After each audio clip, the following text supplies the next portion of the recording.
My name is Skylar Boshin, and I am a survivor of childhood sexual abuse. Some of you might remember these clips from a recent video I posted. I want to thank all of those who watched that video and have supported me. I share my story to reduce the stigma and shame that surround childhood sexual abuse. My grandmother and her boyfriend abused me from the age of 3 to 11. Recently, my grandmother passed away from cancer. It was a surreal moment. I think something that a lot of people don't understand is that when a family member abuses you, someone you've been taught to trust, you try to justify their actions. For me, I always knew what they did was wrong, but I still loved my grandmother regardless. It was complicated. I always thought when she passed away, I wouldn't go to the funeral. I hadn't talked to her in over 5 years since I reported what happened to me to the police. I didn't say goodbye to her and I didn't want to. So when she died and I fell apart, I was filled with confusion. Because how could I be so sad when this person hurt me the most? But with the passing time, I've come to realize that I was so sad because not all of my memories with her were bad. That was the most frustrating part. Because if she was only ever cruel, then I could hate her, right? I could move on. I could not feel so broken now that she's gone. She hadn't been part of my life in a long time, and I didn't want to change that. But now that she died, I couldn't help but think about her and all those years I didn't pick up the phone.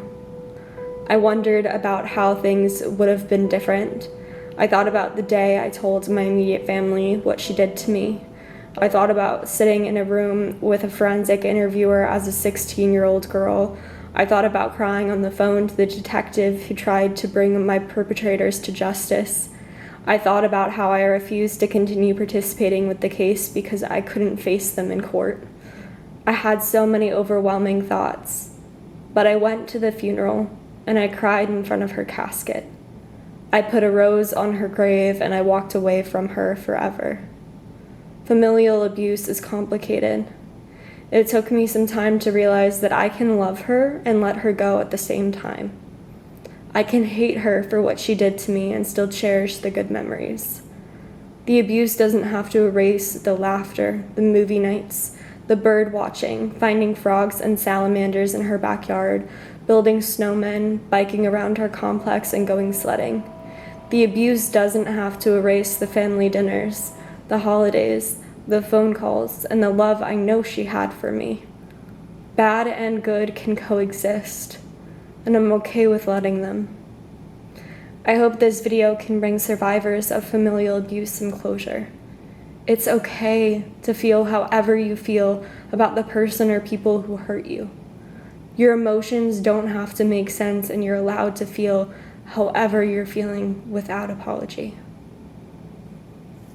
I have so many good memories with her, but I also have so many horrible memories that involve her. This is just a really hard thing to navigate because I don't know how I'm supposed to feel, and I know that there's like no way that I'm supposed to feel. I guess I just wish that I knew what to do to make myself feel better, because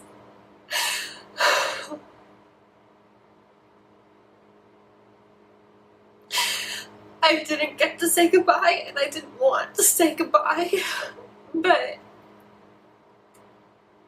it just feels really, really awful that this is how everything has concluded. I hate her and I love her, and I forgave her a long time ago for everything that she did to me, but this just really hurts.